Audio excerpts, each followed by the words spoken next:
this is something that almost never ever happens. And as a writer, you can't predict what's going to happen when you're doing research. But I just started writing the book, and I found out, I mean, the first sentence of the book is something like, the story of Martin Luther has no beginning. Because we literally don't know what year he was born. Even his mother, who I believe was in the room at the time,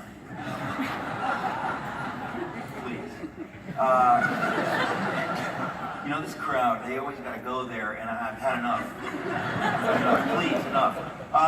So if they didn't know what year he was born, they think it's 1482, 1483, or 1484. I'm pretty sure it's 1483, but generally speaking, we cannot know. But we know he was born on November 10th, and we know that the very next day, his parents whisked him about 100 yards away to the nearby church, which is right there. I visited it. It's kind of amazing that it's there, this huge, beautiful church. And they had him baptized because they were deathly afraid that if the child dies before he's baptized, he'll go to hell forever. I mean, imagine that kind of fear and that kind of legalistic view that God is going to be like, ah, you missed it, hell forever. I mean, it doesn't sound like the God that I worship. But that's, a lot of people have that view of God, and it's sad. And certainly did during that day and age. Oh yeah, and that's one of the reasons I wanted to write this book, and one of the reasons clearly that Martin Luther is so fascinating, because he could smell a rat. He could tell it's this, you know. So anyway, he's baptized. What day is he baptized? November 11th, which happens to be the feast day of the saint named Martin, Saint Martin of Tours, France. So, you know, normally you'd be like, okay, great, and let's move on with the story. But something told me, does Watermark believe in the Holy Spirit? We hope so. If not, start a reformation. A lot of CTS people here, I don't know. So, I'm just saying. They threw out Jack Deere, you know that, right? So, I think Jack Deere left under Aaron's ideas. Oh, that's just what the Pope would say about Luther. Yes, exactly. So anyways, something happened to me, and in retrospect, I mean, all joking aside, I actually feel like it was God nudging me. I can't prove it, but it was this weird thing. I thought, I need to look into St. Martin. Yeah. Why? I mean, it's kind of like he was named Barney. Who cares? Whatever. That was like the name that they picked. But I look into it, and I discover something bizarre. And you know this. This is bizarre. I discover that St. Martin, I've never heard of him, lived in the early 400s in the Roman Empire. He was in the Roman army. He became a Christian at a time when you paid a big price to become a Christian. And his parents were furious he became a Christian. And in the Roman army, one day, he's asked to go into a battle. And he hadn't been asked up to that point. He decides, I cannot kill, I cannot fight in the battle. I can help people, I'll go into the battle, I don't mind dying, but I will not kill. So he's risking his life, and he's basically taking a stand before the Roman Empire and before the Roman Emperor for his Christian faith, risking his life in this place. The battle was in Borba Tamagos, a Latin place, I mean, it's a Roman name.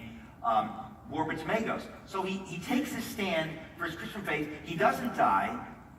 And as a result of this incredible stand for God that he takes in front of the Roman Empire, he becomes a saint. And we're all talking about St. Martin because of this moment in this place called Borba Tamagos. Well, 11 centuries in the future, a guy named Martin Luther takes a big deal stand for God in front of the Holy Roman Emperor who was in the room, and could easily have died, been killed.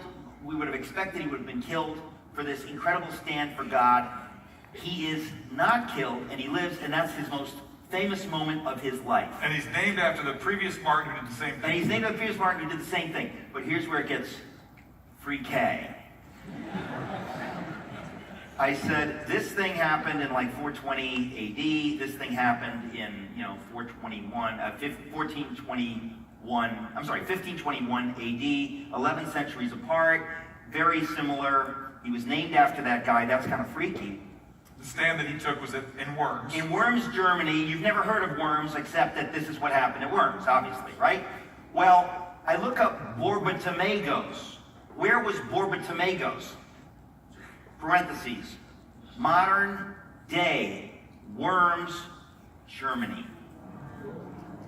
Folks, if you think that's a coincidence, you're being irrational.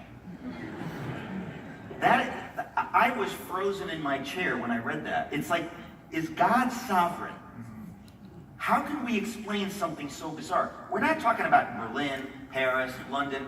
Worms, Germany. You never, ever, ever hear about Worms, Germany, except when it's referred to this moment in 1521 when Luther took his stand in this place. And by the way, he wasn't supposed to. It just ended up being in Worms, Germany. That's where he did it, the Diet of Worms.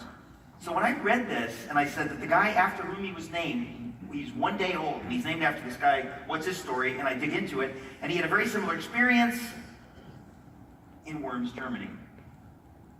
I was staggered because I said, if this doesn't prove that there's a God of history, I really don't know what could. And it's not the kind of thing you can prove. You can't prove miracles. It's a you can't fun, prove it. it's a fun coincidence. Yeah. But if we don't think that God works in those ways, Oh. again, this name was chosen, it's given to him, and the meaning behind it, which who knows if he even knew, God was at work and almost anticipating what he was going to do. Here's a falsity or a myth about